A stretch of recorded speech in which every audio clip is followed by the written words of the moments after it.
Pasta 10. 10. Um lugar aprazível e privado. O cemitério ficava nos arredores de Queens, onde os prédios davam lugar a casas vitorianas pintadas com cores de confeito, rosa pálido, branco e azul claro. As ruas eram quase todas desertas, e a avenida terminava em um cemitério escuro, exceto por um único poste. Levaram um tempinho com as estelas para conseguir atravessar os portões trancados e mais algum tempo para encontrar um lugar suficientemente recluso para que Rafael começasse a cavar. Ficava no topo de uma colina baixa, protegida da estrada abaixo por uma fila espessa de árvores. Clary, Jace e Isabelle estavam protegidos por magia, mas não havia como esconder Rafael nem o corpo de Simon, e então as árvores ofereciam um disfarce bem-vindo. As laterais da colina que não davam para a rua eram cobertas por grossas camadas de lápides, muitas das quais traziam uma estrela de Davi no topo. Brilhavam brancas e suaves como leite ao luar. À distância havia um lago com uma superfície encrespada por ondulações brilhosas. Um bom lugar, pensou Clary. Um bom lugar para visitar e colocar flores no túmulo de alguém. Para sentar e pensar na vida da pessoa, no que ela significou para você. Não um bom lugar para se ir à noite, sob a cobertura da escuridão, para enterrar seu amigo em terra rasa, sem o privilégio de um caixão ou um velório. Ele sofreu? Perguntou ela a Rafael. Ele parou de cavar e levantou o olhar, apoiando-se no cabo da pá como o coveiro de Hamlet. O quê? O Simon. Ele sofreu? Os vampiros o machucaram? Não, a morte por sangue não é tão ruim, disse Rafael com a voz suave. A mordida deixa a pessoa drogada. É agradável, como ir dormir. Uma onda de tontura percorreu seu corpo e por um instante ela achou que fosse desmaiar. Clary! A voz de Jace a trouxe de volta do devaneio. Vamos, você não precisa assistir a isso. Ele estendeu a mão para ela. Atrás dele, ela podia ver Isabelle de pé com o chicote na mão. Tinha enrolado o corpo de Simon em um cobertor e ele estava no chão aos seus pés, como se estivesse guardando a coisa. A coisa não, ele. Clary lembrou a si própria ferozmente. Ele, Simon. Eu quero estar aqui quando ele acordar. Eu sei, a gente volta. Quando ela não se mexeu, Jace a pegou pelo braço, que não ofereceu resistência, e afastou-a da clareira, puxando-a pela lateral da colina. Havia pedregulhos ali, logo acima do primeiro nível de túmulos, e ele se sentou sobre um, fechando o casaco. Estava surpreendentemente frio ao ar livre. Pela primeira vez na estação, Clary pôde ver a própria respiração ao expirar. Ela se sentou no pedregulho ao lado de Jace e ficou olhando para o lago. Podia ouvir as batidas rítmicas da pá de Rafael atingindo a terra e a terra atingindo o chão. Rafael não era humano. Ele trabalhava rápido. Não levaria tanto tempo para cavar uma cova. E Simon não era tão grande assim, de forma que a cova não teria que ser tão profunda. Ela sentiu uma pontada de dor no estômago e se curvou para a frente, com as mãos na barriga. Estou enjoada. Eu sei. Foi por isso que eu trouxe você para cá. Estava com cara de que ia vomitar nos pés do Rafael. Ela emitiu um ronco suave. Poderia ter tirado aquele sorrisinho do rosto dele. Jace observou reflexivamente. Temos que levar isso em consideração. Cale a boca. A dor melhorou. Ela inclinou a cabeça para trás, olhando para a lua, um círculo de prata lascada, flutuando em um mar de estrelas. A culpa é minha. A culpa não é sua. Você tem razão. A culpa é nossa. Jace voltou-se para ela, a irritação clara nas linhas do rosto. E como você chegou a essa conclusão? Ela olhou para ele em silêncio por um momento. Ele estava precisando cortar o cabelo que se curvava como as vinhas faziam quando ficavam compridas demais, em gavinhas circulares da cor de ouro branco ao luar. As cicatrizes no rosto e na garganta pareciam ter sido causticadas, com tinta metálica. Ele era lindo, ela pensou com tristeza, lindo, e não havia nada nele, nenhuma expressão, nenhuma inclinação de maçã do rosto, formato de mandíbula, ou curva de lábios que evidenciasse qualquer traço familiar em comum com ela ou com a mãe. Ele nem sequer se parecia tanto com Valentim. — O que foi? Perguntou ele. — Por que está me olhando desse jeito? Ela queria se jogar nos braços dele e chorar e ao mesmo tempo em que queria socá-lo. Se não fosse pelo que aconteceu na corte das fadas, Simon ainda estaria vivo. Foi só o que disse. Ele esticou a mão para baixo e arrancou um tufo de grama do chão violentamente. Ainda havia terra nas raízes. Jogou de lado. Fomos forçados a fazer o que fizemos. Não é como se tivéssemos feito para nos divertir ou para magoá-lo. Além disso, disse ele com o fantasma de um sorriso. Você é minha irmã. Não fale desse jeito.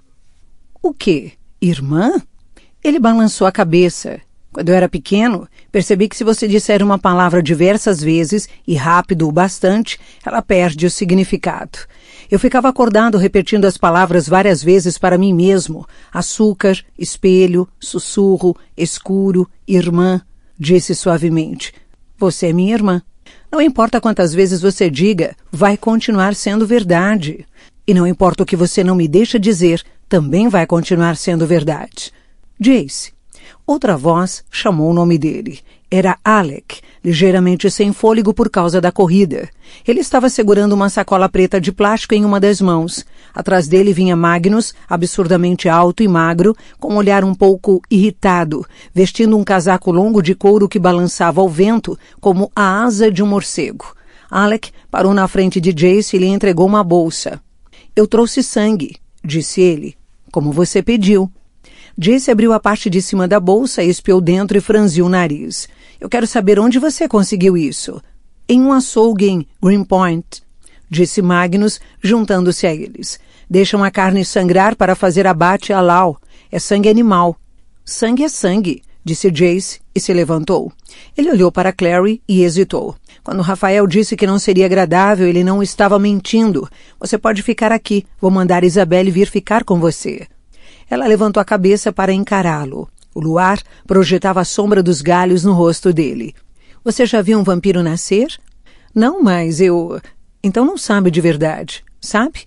Ela se levantou e o casaco azul de Isabelle caiu ao redor dela em dobras grossas. Eu quero estar lá. Eu tenho que estar lá. Ela só conseguia ver parte do rosto de Jace nas sombras, mas achou que ele pareceu quase impressionado. Já sei que não adianta dizer que você não pode fazer alguma coisa, disse ele. Vamos. Rafael estava pisando em um retângulo de terra quando voltaram para a clareira. Jace e Clary, um pouco à frente, e logo atrás Magnus e Alec, que pareciam estar discutindo sobre alguma coisa. O corpo de Simon não estava mais lá. Isabelle estava sentada no chão, com o chicote enrolado nos calcanhares, em um círculo dourado. Ela estava tremendo. Meu Deus, está frio, disse Clary, fechando o casaco de Isabelle ao redor do corpo. O veludo era quente, ao menos. Ela tentou ignorar o fato de que a bainha estava manchada com o sangue de Simon. É como se tivesse virado inverno da noite para o dia. Agradeça por não estarmos no inverno, disse Rafael, apoiando a pá no tronco de uma árvore próxima. O chão fica duro como pedra no inverno. Às vezes, é impossível cavar e o incipiente tem que esperar meses, passando fome embaixo da terra antes de poder nascer. É assim que vocês o chamam? Incipientes? Quis saber Clary. A palavra parecia errada, amigável demais de alguma forma. Fazia com que a associasse a patinhos. É, disse Rafael. Significa os que ainda não nasceram ou os recém-nascidos. Foi então que ele viu Magnus, e por uma fração de segundo pareceu surpreso antes de tornar a expressão do rosto plácida novamente. Magnífico feiticeiro, disse ele. Não esperava vê-lo aqui. Fiquei curioso, disse Magnus, com olhos de gato brilhando. Nunca vi uma das crianças noturnas acender. Rafael olhou para Jace, que estava apoiada em um tronco de árvore. Você tem companhias surpreendentemente ilustres, caçador de sombras. Está falando de si mesmo outra vez? Perguntou Jace. Ele remexeu a terra com a ponta de um dos sapatos.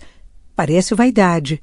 Talvez estivesse falando de mim, disse Alec. Todos olharam surpresos para ele. Alec quase nunca fazia piadas. Ele deu um sorriso sem jeito. Desculpem, estou nervoso. Não há razão para isso, disse Magnus, esticando-se para tocar o ombro de Alec. Alec moveu-se rapidamente para fora do alcance e a mão esticada de Magnus caiu para o lado. Então o que fazemos agora? Perguntou Clary, abraçando-se para se aquecer. O frio parecia ter penetrado cada poro de seu corpo. Certamente estava frio demais para o fim do verão. Percebendo o gesto, Rafael deu um rápido sorriso. É sempre frio em um nascimento, disse ele. O incipiente extrai energia das coisas vivas que o cercam, retirando delas a força para ascender. Clary olhou para ele ressentida. Você não parece estar com frio. Eu não estou vivo. Deu um leve passo para trás na ponta do túmulo. Clary se forçou a pensar naquilo como um túmulo, pois era exatamente o que era. Rafael gesticulou para que os outros fizessem o mesmo. Abra um caminho, disse. Simon não vai conseguir se erguer se todos vocês estiverem por cima dele. Eles se moveram precipitadamente para trás. Clary sentiu Isabelle agarrando seu cotovelo e virou para ver que a menina estava branca até os lábios. Qual é o problema? Tudo, disse Isabelle. Clary, talvez devêssemos tê-lo deixado ir. Deixá-lo morrer, você quer dizer? Clary puxou o braço das garras de Isabelle. É claro que é isso que você acha. Você acha que todos que não são como você estariam melhor se estivessem mortos. O rosto de Isabelle era o retrato da tristeza. Não é isso. Um som ecoou pela clareira, um ruído diferente de tudo que Clary já havia escutado, uma espécie de ritmo pulsante vindo das profundezas subterrâneas, como se de repente os batimentos cardíacos do mundo tivessem se tornado audíveis. O que está acontecendo? Pensou Clary, e em seguida o chão se ergueu e se agitou embaixo dela. Ela caiu de joelhos. O túmulo estava ondulando como a superfície de um oceano instável. Apareceram rugas em sua superfície, de súbito se rompeu, torrões de areia voando, uma pequena montanha de terra como um formigueiro se levantou. No centro da montanha havia uma pequena mão com dedos afastados, agarrando a terra. Simon! Clary tentou correr para a frente, mas Rafael a conteve. Me solte! Ela tentou se libertar, mas a mãe de Rafael parecia de aço. Você não está vendo que ele precisa de ajuda? Ele tem que fazer isso sozinho, disse Rafael, sem diminuir a força. É melhor assim. É o seu jeito, não o meu. Ela se livrou dele e correu para o túmulo, exatamente quando ele pulou para cima, derrubando-a novamente. Uma forma corcunda estava se forçando para fora da cova cavada precipitadamente, dedos como garras imundas enterradas na terra. Nos braços nus havia listras pretas de sujeira e sangue. Livrou-se da terra que o engolia, arrastou-se por alguns centímetros e desabou no chão. Simon, sussurrou ela. Claro que era Simon. Simon, e não uma coisa. Ela se levantou cambaleando e correu na direção dele, mas seus tênis não paravam de afundar na terra batida. Clary, gritou Jace, o que você está fazendo? Ela tropeçou, o calcanhar girando enquanto a perna afundava na sujeira. Caiu de joelhos ao lado de Simon, que estava deitado, imóvel como se realmente estivesse morto. Os cabelos estavam imundos e emaranhados com coágulos de sujeira. Os óculos tinham sumido, a camiseta estava rasgada na lateral e havia sangue na pele que aparecia. Simon, disse ela, e se esticou para tocá-lo no ombro. Simon, você está... O corpo dele se contraiu sob os dedos dela, cada músculo enrijecendo, a pele dura como ferro. Bem? Concluiu. Ele virou a cabeça e ela viu seus olhos. Estavam vazios, sem vida.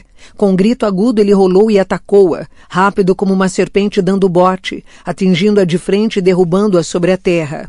Simon! Gritou ela, mas Simon não pareceu ouvir. O rosto dele estava distorcido, irreconhecível enquanto ele se erguia sobre ela, os lábios se contraindo para trás. Clary viu os caninos afiados, dentes em forma de garras, brilhando ao luar como adagas brancas feitas de ossos. Repentinamente apavorada, ela deu um chute nele, mas ele a pegou pelos ombros e forçou-a novamente para a terra. Estava com as mãos cheias de sangue e as unhas quebradas, mas era incrivelmente forte, mais forte até do que seus próprios músculos de caçadora de sombras. Os ossos dos ombros de Clary foram espremidos dolorosamente enquanto ele se curvava sobre ela. De repente ele foi retirado e lançado pelos ares como se não pesasse mais do que uma pedra. Clary se levantou engasgando e encontrou o olhar sorridente de Rafael. Eu avisei para ficar longe dele, disse, e virou-se para se ajoelhar ao lado de Simon, que tinha aterrissado a uma curta distância e estava curvado, contraindo-se no chão. Clary respirou fundo, parecia um gemido. Ele não me reconhece. Ele reconhece, mas não se importa. Rafael olhou para Jace por cima do ombro. Está morrendo de fome, precisa de sangue. Jace estava pálido e paralisado na borda da cova, deu um passo para a frente e entregou a bolsa de plástico, mudo como uma oferenda. Rafael pegou-a e abriu. Alguns pacotes plásticos com líquido vermelho caíram. Ele pegou um, resmungando, e abriu com unhas afiadas, espalhando sangue na frente da camiseta branca, suja de terra. Como se sentisse o cheiro do sangue, Simon se curvou para cima e soltou um grito doloroso. Ele continuava se contorcendo, as unhas quebradas agarravam a terra e os olhos reviravam, mostrando apenas a parte branca. Rafael esticou a mão com o pacote de sangue, deixando um pouco do líquido vermelho cair no rosto de Simon, manchando o branco como escarlate. Pronto, disse ele, quase entoando. Beba, pequeno incipiente, beba.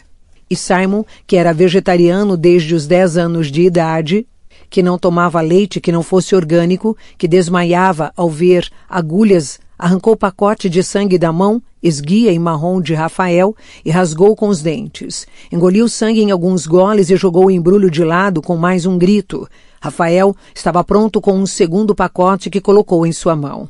Não beba rápido demais, alertou. Vai acabar passando mal.